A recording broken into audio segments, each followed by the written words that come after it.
విద్యార్థి నాయకుడు ఇంకిలాబ్ మంచ్ convener Sharif Usman bin Hadi హత్య కేసులో బంగ్లాదేశ్ మరోసారి భగ్గుమంటోంది. విద్యార్థి ఉద్యమంతో హసీనా ప్రభుత్వాన్ని గద్దె దించడంలో కీలక పాత్ర పోషించిన అతడు ఇప్పుడు దుండగుల చేతిలో ప్రాణాలు కోల్పోవడంతో బంగ్లాదేశ్లో ఆగ్రహ జ్వాలలు రేకెత్తాయి.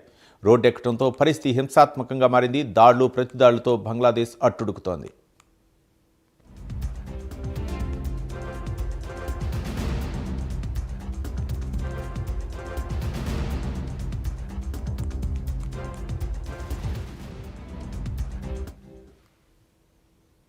బంగ్లాదేశ్లోని జుల్కాతి జిల్లాలో 1994లో ఉస్మాన్ బిన్ హదీ జన్మించాడు. చిన్ననాటి నుండే ఉద్యమ భావజాలంతో ఉన్న ఉస్మాన్ హదీ విద్యార్థి నాయకుడిగా ఎదిగాడు.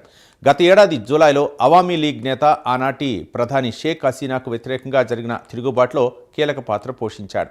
ఆ ఉద్యమం నుండే పుట్టుకొచ్చిన ఇంక్విలాబ్ మంచ్ రాజకీయ సంస్థలో ఉస్మాన్ హదీ కన్వీనర్గా కీలక బాధ్యతలు చేపట్టాడు.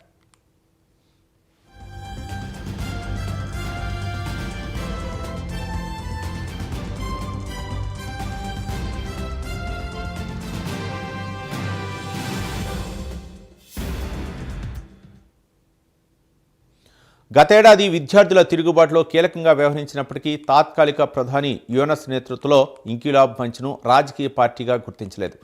ఈ పార్టీ వచ్చే ఏడాది జరిగే జాతీయ ఎన్నికల్లో పోటీ చేయకుండా నిషేధం కూడా విధించింది. దీంతో ఉస్మాన్ హదీ స్వతంత్ర అభ్యర్థిగా పోటీ చేసేందుకు సిద్ధమయ్యాడు. ఢాకా నియోజకవర్గం నుంచి ఉస్మాన్ హదీ ఎన్నికల బరిలోకి దిగారు. అదే సమయంలో ఆయనపై దాడి జరిగింది.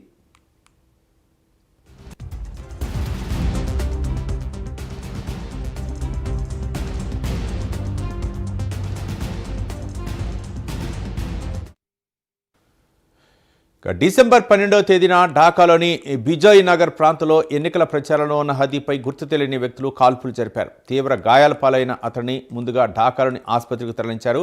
మెరుగైన చికిత్స కోసం ఈ నెల 15వ తేదీన సింగపూర్కు తీసుకెళ్లగా అక్కడ చికిత్స పొందుతూ హదీ మృతి చెందాడు. హదీ మృతి బంగ్లాదేశ్లో మళ్లీ అల్లర్లకు దారితీసింది. హదీ మరణ వార్త తెలియడంతో బంగ్లాదేశ్లో ఆగ్రహ జ్వాలలు మొదలయ్యాయి.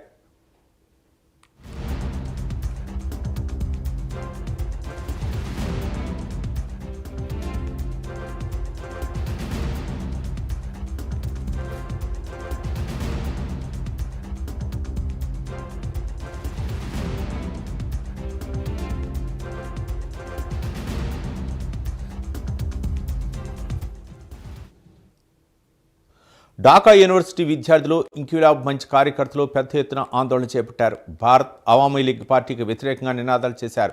భారత హై కమిషనర్ కార్యాలయంతో పాటు అతిపెద్ద బెంగాలీ వార్తాపత్రిక ప్రథమ్ అలో, డైలీ స్టార్ కార్యాలయాలపై కూడా ఆందోళనకారులు దాడులు చేస్తూ విధ్వంసాన్ని సృష్టించారు. దీంతో బంగ్లాదేశ్లో పరిస్థితులు ఉద్రిక్తంగా మారాయి.